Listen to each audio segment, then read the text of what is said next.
Good morning. We're gathered today convening the First Responder Network Authority's combined board and committees meeting. I'm Richard Carrizo, board chairman. I wanted to start off first by saying how honored I am for being selected by Secretary Raimondo and her belief in me as I follow the 5 previous chairpersons. Each of those chairpersons provided great leadership to this board and the first responder community and worked tirelessly for them. I also wanted to thank my co-board members and how much I believe in you and what we're doing and all the support that you've given for the first responders also. I also want to thank this team and the staff of FirstNet Authority for everything that you do. And I'd be remiss if I didn't thank my own community at Southern Platte Fire Protection District and the men and women that protect our community each and every day. So thank you all. But before we move on, I kind of want to tell a little bit of the story to kick our morning off before we hit our agenda. And that is that most of you know that I traveled to New York with my family latter week last week. And as we know, it was pouring rain all in the Northeast, which made the trip even more pleasurable. But one of the highlights was as we went to the 9/11 Memorial, we were all to meet at the reflection pool. And so as everybody came out carrying their umbrellas, meeting over by the reflection pool, my wife was backed up to getting her picture taken by my niece, and a gentleman walked up, early 30s, kind of leaned in by my wife, which was a little odd, but she moved forward, and we watched him lean down, kiss the name on the top of the list. He wiped the rain first time, he wiped the rain the second time, kissed it, and walked away. At this time, of course, we had tears that were just running down our faces. To finish that story, it turned out that that man, early 30s, was 11 years old when his father perished on that horrific day as the towers came down. But as I watched him walk away, with no umbrella for him, walk away, it hit me very quickly of why we're here today. And that's because of 9/11. And I am here to pledge just as the others before me pledged, and I'm sure each of our board members are pledging the same thing, and that is to make this the best public safety broadband network so our first responders can go home each and every night after their tour. So with that, we'll get started. Again, welcome everybody, and we're holding our meeting in Broomfield, Colorado, near our Boulder offices. We're fortunate to have most of our board here. 2 of our board members are joining us virtually, so glad you guys are here also. But I want to thank everybody for joining us today, and a special welcome to our new CEO that's been here since the beginning of March, Joe Wassel. So I've had the honor of spending some time with Joe, and he has hit the ground running fast and furious. So welcome aboard. And we'll be hearing a little bit from Joe at the end of our meeting. Also, before we begin today, I want to send a special thank you to Mayor Benjamin for everything he did as our previous board chair. He became our board chair February of 2021 and led this organization through a very productive year and a half. During that time as chair, we oversaw the continued development of the nationwide broadband network, an increased adoption of the FirstNet by public safety, and the introduction of many new services and features on FirstNet. Also under Steve's leadership, the FirstNet Authority made major strategic investments to enhance the in-building coverage on the network. Public safety had identified that this was a high priority for them, and we took action. These are just a few of the accomplishments that Steve did during his time as chair, and on behalf of this whole board and myself personally, I want to thank Steve for his leadership and, again, timeless effort in public safety, and we wish him well at the White House. Today's agenda. Today we will receive Public Safety Advisory Committee update from Chief Lombard, who's joining us live, get our Advocacy Committee, our Programs and Future Planning Committee, and Finance and Investment Committee updates. At this time, I'd like to ask the Board Secretary to call roll and confirm that each of the committees have a quorum today. All right. I will mark you as present, Chair Carrizo. Present. Perfect. Billy Bob Brown Jr. Present. Robert Brown. Present. Brian Crawford. Present. Alexandra Fernandez Navarro. Present. Renee Gordon. Present. Kristen Graziano. Present. Billy Hughes. Present. Peter Katusian. Present. Warren Mickens. Present. Sylvia Moyer. Present. Jocelyn Moore. Present. Paul Patrick. Present. Mr. Chair, we do have a quorum for the board as well as for all 4 committees. Now I'll read the conflict statement. Prior to participating in the FirstNet Authority combined board and committees meeting today, the board members have reviewed the agenda as well as the conflict of interest guidance provided by the Ethics Law and Program Division of the Department of Commerce Office of General Counsel regarding the conflict of interest standards that apply to the board members. All board members have responded prior to today's meeting that they do not have a conflict and will not need to recuse themselves from participating in any portion of this meeting. Thank you. Thank you, Madam Secretary. Before you all, you've received the minutes from the February meeting. Are there any additions or corrections to those meetings at this time? Seeing none, I will take a motion to accept these minutes. Mr. Chairman, Kristen Graziano, I make a motion that we accept these minutes. Thank you. And Mr. Chair, Sylvia Moyer, I second. Thank you. All in favor, say aye. Aye. All opposed, say nay. Are there any abstentions? Seeing none, the February meeting minutes are accepted. Madam Secretary, please make the minutes available to the public following this meeting. We're going to start now with our Public Safety Advisory Committee update from our PSAC Chair, Chief Lombard. Well, good morning, everyone. It's great to see you all. I'd like to thank the FirstNet Advisory Board and Authority for having me today to speak. I want to extend my congratulations to you on receiving or being appointed to the full-time permanent chair spot on behalf of the PSAC. You've been a great advocate for us, participating in most all of our meetings when and where you were able. So from the public safety perspective, we recognize that we have a friend in you. So congratulations. Also to Joe, the new CEO, congratulations to you on the appointment. As with Chief Carrizo, you're a familiar face, and that makes a lot of us very comfortable to know that we're going to be able to just keep moving on as we build out this great network. I'm pleased that the PSAC has several accomplishments to highlight this past quarter. Our ongoing webinar series most recently highlighted the Authority's Experimental Engagement Program. We were able to see the contents of the mobile field kits in action and hear plans for bringing them on the road for stakeholders this summer. I'm certainly looking forward to seeing more of those devices and interactive engagements in the near future. The PSAC's Tribal Working Group, or the TWG, is also continuing to meet for its monthly teleconferences and is looking to plan something in person in the DC area in the near future. We were actually discussing it just yesterday at our regular meeting. We are excited to work closely with the tribal team on the Authority side.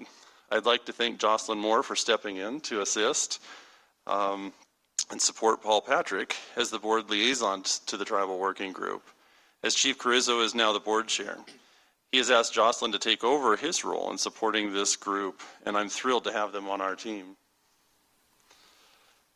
Lastly, we're completing the 2023-2025 membership reappointment process with 6 new members. Ferdinand Milanes from AASHTO, Deputy Chief Keith Kelly from IACP, Kathy Clark from the IAEM, Sheriff Ray Scriffs from National Association of Counties, Mike Lynch from NATOA, and Michael Jacobson from SEARCH. I'm personally very excited to see some familiar faces among this list and some new ones willing to serve. Next slide, please. A little bit on the PSAC look ahead. So looking down the road, the PSAC will continue to gather virtually every other month for regular updates from the FirstNet Authority engagement teams. We are also planning our first in-person meeting in 2023 coming up in June in conjunction with the 5x5 Public Safety Innovation Summit, which I'm excited to attend. We are also looking to meet in November of this year with the board again, as I know many of the PSAC members, me included, really enjoy the camaraderie and the collaboration that comes from spending time together, PSAC and board members. One final remark I want to say is our support staff from the FirstNet Authority, Kenzie Capice, had her last couple days this past week. She's been a phenomenal asset to us, and I know many of you know her from some of her additional support with activities that you guys have done. She's not going too far. Board member Billy Bob Brown over here at CISA ECD has scooped her up. So Billy Bob's scored. Well done, well played. So a big thank you to Kenzie for all of her past several years of support. If there's no other questions, that concludes my update, and I'll turn the floor back over to Chair Carrizo. Thank you, Chief, and appreciate everything you're doing, the PSAC's doing also. This time, we're going to turn it over to Sylvia Moore, our representative, reporting out today for the Advocacy Committee. Thank you very much, Board Chair Carrizo. I'm representing the Advocacy Committee because of your ascension, so congratulations. And while I am presenting today, make no mistake that the work is done by FirstNet staff and public safety members who go above and beyond to serve not only in their communities every day, but they serve on this vital committee. And they serve on this vital committee to advance the very dependable and essential FirstNet network for our nation's first responders. I'd like to share some of the engagement highlights from the second quarter of fiscal year 2023, our recent collaborations with public safety stakeholders, and the upcoming 5x5 conference. Next slide, please. In the second quarter of 2023, FY 2023, our team continued to meet with stakeholders across the country to gather feedback on the network and advance the FirstNet experience. Our team participated in a whopping 426 public safety engagements ranging from one-on-ones to state, regional, and national conferences. Just about 1/3 of those were national events, and the other 276 engagements occurred across 49 states and territories. The team reached more than 11,000 stakeholders through these engagements and collected more than 400 feedback items ranging from operational needs to use cases to current challenges. Last quarter, we started sharing how many tours were conducted at the Boulder FirstNet Lab and Public Safety Immersive Test Center. In conjunction with the Public Safety Communications Research Division, the team in Boulder facilitated 5 tours for 35 total visitors, including Department of Commerce leadership, local, state, public safety, as well as our federal partners. The team looks forward to hosting the National Council of Statewide Interoperability Coordinators, the NCSWIC, for tours later this month. Next slide, please. Regarding market engagement office highlights, for the Bataan Memorial Death March, which included nearly 5,000 participants, the MEO staff provided technical support to the U.S. Army Installation Management Command for FirstNet integration into this event. Through extensive planning and coordination, the MEO staff facilitated the use of Response for FirstNet application to enhance situational awareness and mutual aid channels across 6 different units and installations, including relevant state agencies. The federal stakeholders successfully populated layers in the Response for FirstNet application, leveraging existing geospatial data. In March, MEO staff attended the International Association of Fire Chiefs Wildland Urban Interface Conference in Reno, Nevada. It was a big deal. With more than 200 fire officers in attendance, this is the largest conference of the nation dedicated to WUI-related issues. The MEO staff met with the WUI Policy Board. The board members expressed interest in the location-based services and the FirstNet deployable fleet. Specifically, the recently announced Mini Compact Rapid Deployable, or the Mini CRD, it's trademarked, so you can't use it without permission, but the Mini CRD. This conference always provides a unique opportunity to gather targeted feedback related to the wildland fire challenges for coverage and the use of deployables. Finally, I'd like to highlight the FirstNet Authority attendance at the 2023 IWCE Expo with staff from across the organization. Chair Carrizo co-presented tips to maximize the use of the FirstNet network during incidents. MEO staff facilitated 3 excellent panels of public safety stakeholders covering topics ranging from wildfire and all hazards response to aviation and maritime operational requirements to the connected responder. That was significant. The team also engaged public safety attendees to understand adoption to date, operationalization of FirstNet, and operational needs. This conference also provides and presents an opportunity for us to meet with industry representatives to continue learning about relevant, existing, and future technologies. And I know I said finally, but that wasn't finally, because finally, I'd like to talk about the 5x5 Public Safety Innovation Summit. We are really excited about this summit. We're excited to co-host it with the National Institute of Standards and Technology's Public Safety Communications Research Division next month. It will be held June 28th through 30th in San Diego, California. The agenda was published online last week, and registration is open through both the FirstNet Authority and PSCR websites. The summit includes 7 tracks such as mission critical services, network services and coverage, and open innovation and commercialization. We are super excited to bring public safety across all of the disciplines and levels of government, industry, and academia together in the same space to advance public safety communications technology. I'm also excited to announce that we've opened the nomination period for the Chief Harlan R. McEwen Public Safety Broadband Communications Award. This was established in 2017, and this award recognizes the spirit of service, commitment, and dedication that's a proud tradition among public safety. This award was created in honor of Chief Harlan R. McEwen for his extraordinary expertise, his experience, and his leadership in founding the Public Safety Advisory Committee, or the PSAC, as the chair. And I see Chris Lombard smiling and beaming with joy. This award honors an individual in this environment who has displayed remarkable leadership or made individual and significant contributions in the field of public safety broadband communications.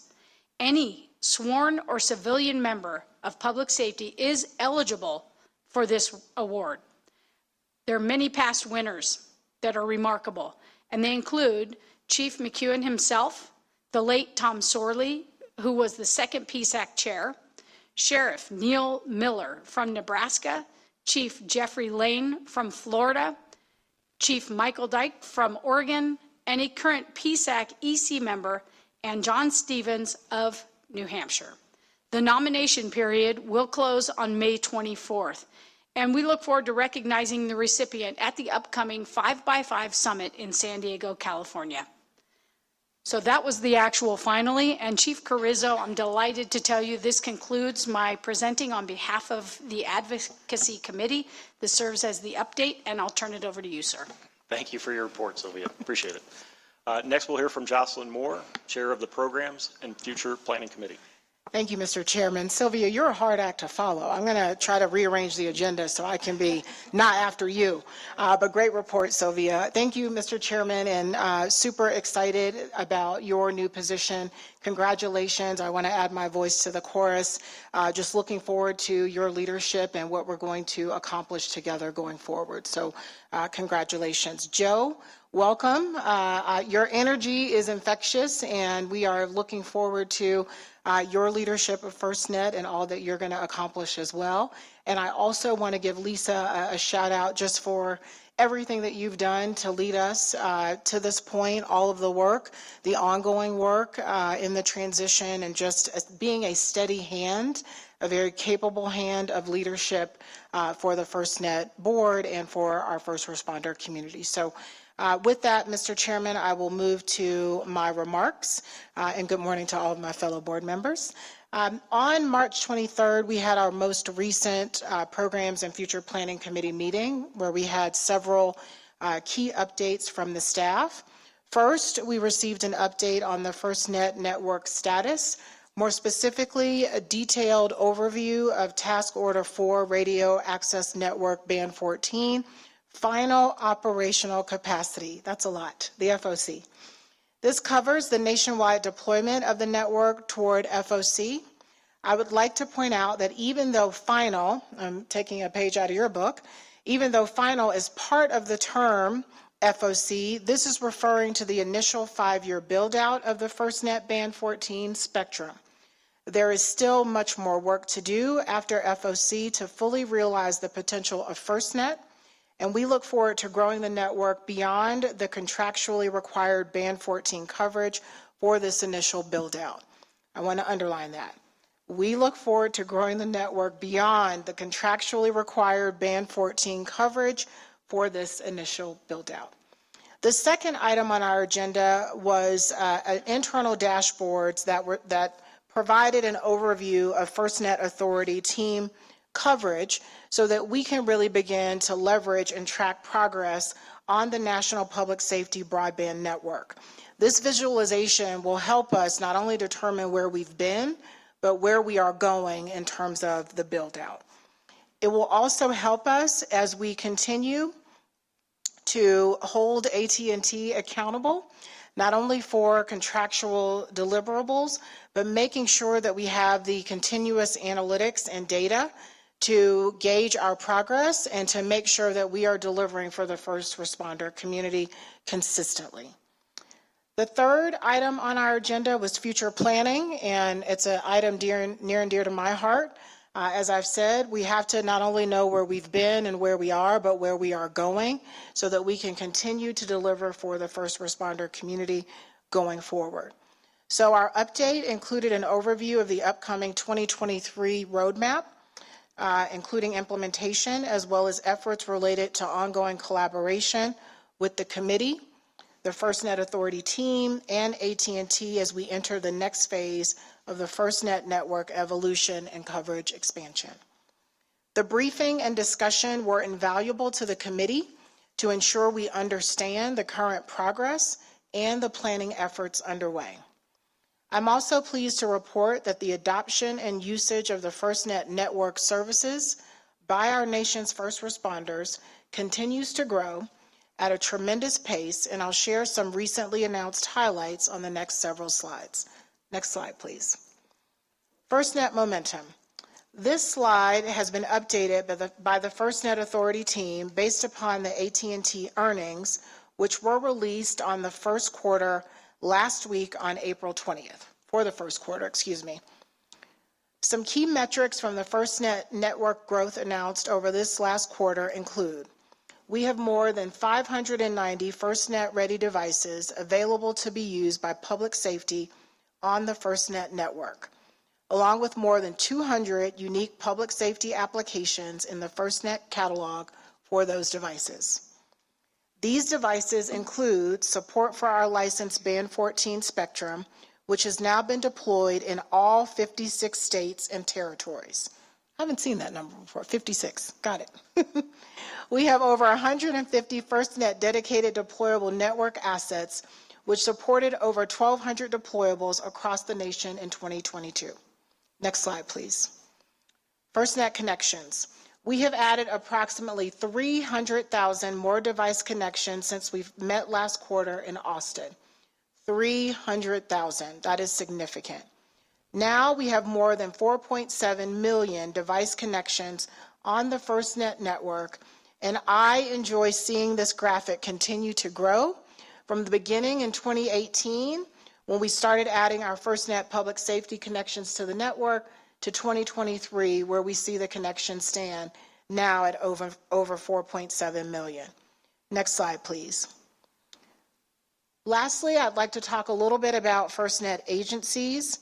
A similar growth illustration to highlight our growth and show that we now have more than 25,000 agencies, public safety agencies and organizations across the nation using FirstNet for their mission-critical communications.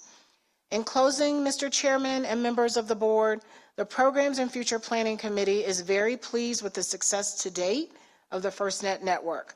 We are not, however, satisfied, and we're going to continue to push to deliver even more for our first responder community. Thank you again for the time, and I now turn the meeting back over to you. Thank you, Jocelyn. Appreciate your report. Next, I'm going to turn over the meeting to get an update on our Finance and Investment Committee from our chair, Brian Crawford. Thank you, Chief Chair Carrizo. Before I get into my financial comments, it's not lost on me and should not be lost on this body or those that are on camera that you are the first Public Safety Chief Officer to chair this distinguished board. So no pressure, but along with the enormous responsibility of being the FirstNet Chair and those accomplishments that have been done by the prior board chairs, which are monumental at this point. You carry the weight of millions of first responders who will look to you for guidance. And I can tell you, that's right. But from our first meeting in New Orleans at Hurricane Katrina in 2005, you have demonstrated nothing but professionalism, compassion, and a love for public safety that I am so excited to see you bring and chairing this body. So congratulations. And to Joe, welcome. We look forward to great things from you as well. All right, on to finance, some more boring subject matter, but it's all good. So thank you, Chief Carrizo. So next slide. Slide 15 illustrates the authority's fiscal year 2023 operating budget execution results for the 6 months ending 31st of March 2023. The cumulative $39.3 million of obligations is within the boundaries of the authority's operations budget forecast, and Kim Farrington, our very able-bodied CFO, and her accounting and budget teams expect that trend to continue throughout this fiscal year. Next slide, please. And I'm also happy to report, and I've said this before, it seems like this is a broken record. I think we just copy and paste this from each year, but it is not an easy task to have audits done continuously year after year and come back with no findings. So, Mr. Chair, and fellow board members, I'm happy to report the First Responder Network Authority's independent auditors, Harper, Raines, Knight, and Company, PA, for the 10th year in a row provided an unmodified opinion of the First Responder Network Authority's fiscal year 2022 financial statements, finding no material weaknesses, no significant deficiencies, and no management level findings. So for CFO Farrington and those responsible for that remarkable work of stewardship for our finances and the public safety's finances, basically, because it's theirs, congratulations once again. That concludes the Finance and Investment Committee's report. I'll hand the floor back over to you, Chair Chief Carrizo. Thank you, Brian, and I appreciate your report and truly appreciate you and your friendship. Is there any other new business to come before the board today? Seeing none, that does conclude our business for the board today. And at this time, I'd like to turn it over to our new CEO, Joe Wassel, for a few comments, or as many comments as you would like. I'll try and keep it quick and pithy. I'm not very good at doing it, so somebody keep me on the clock here. But there's a lot to say, there's a lot to do, but I will try and keep my remarks poignant and quick here. I do want to thank everyone for their warm welcome. I think today is day 38 for me, drinking from the fire hose, as they say. I think it's appropriate in public safety to say that. And it's been just a wild and amazing ride. So happy to be here. I had just for a moment got to spend some time with Mayor Benjamin. Who's now up at the White House, so a strategic partner for us, who welcomed me in very much into the job. And for Chair Carrizo, congratulations to you. We were fast friends at a burger place in one of our trips, and really enjoyed our time. And I think it's just going to be a great partnership. And so, congratulations on the position to you and your family. It's a big deal. And I know the entire board and the entire community and FirstNet Authority and the PSAC are excited about it. So, congratulations on that. Also to Chris Lombard from the PSAC, the voice of public safety, always in our ear, always informing our vision and guidance. It's nice to see you in person. And we look forward to working with the PSAC moving forward. To the FirstNet Authority team, and I've met almost everybody, which is fantastic in a short period of time. I do want to thank Lisa Casillas for holding down the fort with Ed's departure. Ed Parkinson, who's out doing amazing things, and Lisa held the fort down and has welcomed me in. And so thank you very much for your leadership, your support, and welcoming me into the FirstNet Authority. So as I have said in a couple of other forums, but I'll say it here for the record, that this is a dream give-back job for me. I'm 34 years in the Department of Defense. Terry Takai came to the department after being the CIO of Michigan and California, got to the Department of Defense and asked two questions in 2012. Does DOD have any first responders, and do we care about FirstNet? So we went to go find out if we had first responders, and the short story is the Department of Defense has 150,000 fire, police, and EMS inside 6,000 fence lines worldwide, looking after 3.24 million people inside those fence lines. So we are the largest public safety entity under one governance structure on the planet. And did we care about FirstNet? We do care about FirstNet. They care about FirstNet, and some of the adoption rates within the Department of Defense are very impressive under Terry Takai's leadership and the Office of Public Safety Communications that we stood up over the last few years there. So to take a step out of the Department of Defense and be here in the Department of Commerce, it is a great fit. It feels terrific. The flag, if you haven't paid attention to the Department of Commerce flag, I found out some people really haven't kind of unfolded it, and to see that there's a ship and a lighthouse. The ship for me is 3 ships. Actually, we're going to change that. 5 ships after talking to Mayor Hughes. We're getting lots of ships. We're getting an entire armada. Leadership, partnership, friendship, mentorship, and ownership. And that is to say that we're going to own the problem and drive the solution. And so that's what we're going to do and sail on those ships. And these towers, both fixed and mobile, really are the lighthouses of today, right? They are the guidance. They are what connect us. That's what gives our first responders what they need. So the analogy kind of works. Couldn't be happier to be here. I'll say just a few additional things. The progress that this team has made over the last 5 years, the initial build-out complete milestone of just a few weeks ago, is really spectacular. And I think it is worthwhile to take a moment, just a moment, and look back and really understand what a tremendous accomplishment it has been. But as already been said this morning, what's next? We'll enjoy what we've done. We'll build on those successes, and the FirstNet Authority will be focused on the day in, day out, driving this network to what is next. And we are listening to our public safety partners. We are partnering and listening to the vision and the guidance and the accumulated knowledge of this tremendous board, and we will work together to continuously improve and never be satisfied, because public safety deserves that from us. I could say a lot more, but I'll say 2 last things in closing, my finally part. What I have seen, so one will be kind of high level, and you kind of talked about responsibility, Mr. Crawford.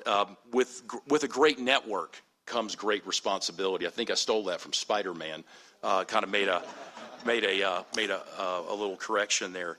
But what I'm seeing as I travel around, and I met all of you, and I can't wait to meet all the members of the PSAC, is grit.